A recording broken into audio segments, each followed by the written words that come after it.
Hi everyone.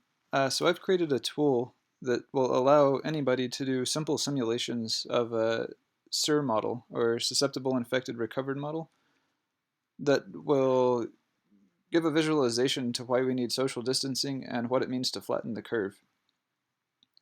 So you can go here and set an infection rate for how fast one individual will affect people around them, a recovery rate for how fast people recover from an illness. Recovery could mean that they get better and they're now immune, or that the person has died and they're no longer in the system, but recovery just means they're no longer passing the disease to others. And then this random recovery rate will be individuals who are susceptible to a disease that become recovered, and you can imagine this as whenever we come up with an immunization, people become immunized, and this could be the rate at which people get immunized. So the blue dots here represent people, and these are people that can get sick. And if I select one, oops, I guess they're all selected. If I select one and set it to infected, it'll turn red, so the red individuals are infected. And if I click set recovered, they become green. So a green individual is someone who can no longer get the illness. And the lines between the people are who can infect other people. So if, for example, this person is infected, he can infect these two neighbors of his. And let's say like this person was infected, there's 4 people that he can infect. So let's just at first set this this way. Oh, and anybody can use this. Actually, it's online. I'll put a link to the website in a comment. You can add more people. You can click them, drag them around. You can group select multiple people and connect them and disconnect them. You can even click an edge and delete that. Under delete edges. So if you know, if you read up here, these buttons tell you what they do, and if you know a little graph theory, that might help. Anyway, I'm going to delete this guy.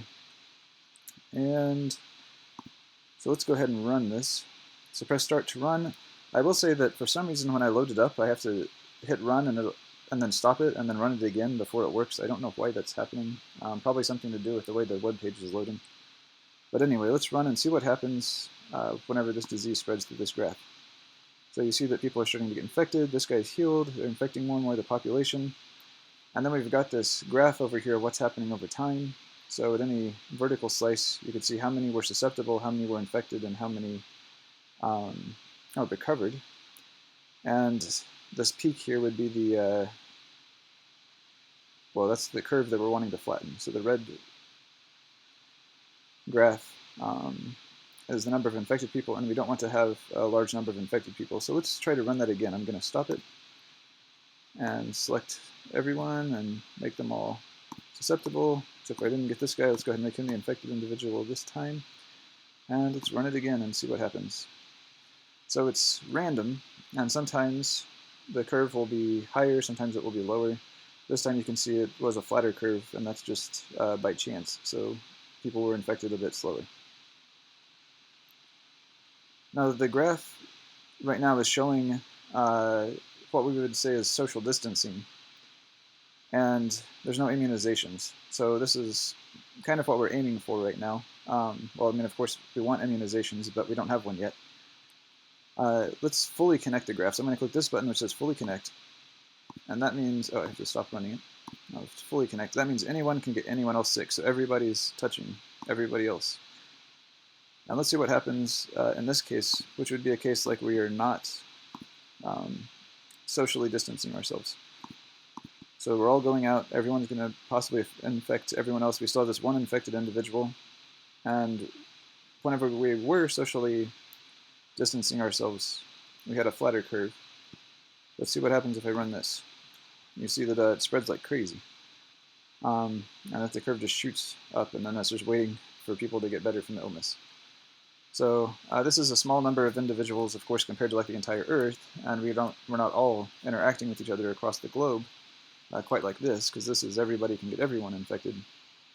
But as you can see, it's just a crazy difference. So there's sort of a picture for why everybody's encouraging social distancing so much.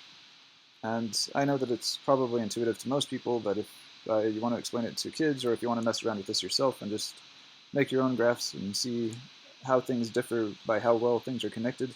So you can change from edges to distance. Oh, let me stop this. To manual edges and back to edges by distance. So this just connects people who are close together. And if I go to manual edges, I can connect any two people just by clicking them. So you can make whatever sort of graph you like. But let's say that we have an immunization. So at the rate of people being infected, at the same rate we're immunizing people. And let's see how that changes things. So let's set all these people to susceptible. Oops. That's no good. Disconnect him again. Edges by distance. Okay. And we're going to take this guy and set him to infected. And now let's run and see what happens. Okay, so all these people who got immunized, they never got sick to begin with. And as you see, that really flattens the curve. And a lot of people just never even got the illness. Now we're just waiting for some people to get over being sick. Oh, so this last guy, he's taking a while. There he goes. Okay, so this is our graph, and we've definitely flattened the curve. So with social distancing and an immunization, we're going to be great. But let's see what happens now if we have an immunization and yet we're still not even socially distancing ourselves. So everyone's susceptible. There's this one infected person at the beginning, and now everyone's going to possibly infect everyone else, but there is an immunization, so people might get cured without getting sick. If we run this, see, it doesn't matter. It still shoots up like crazy. It gets pretty much the entire population. I mean, it might not get that high, but it's going to spread so fast if we don't distance ourselves. So that curve is not flattened at all.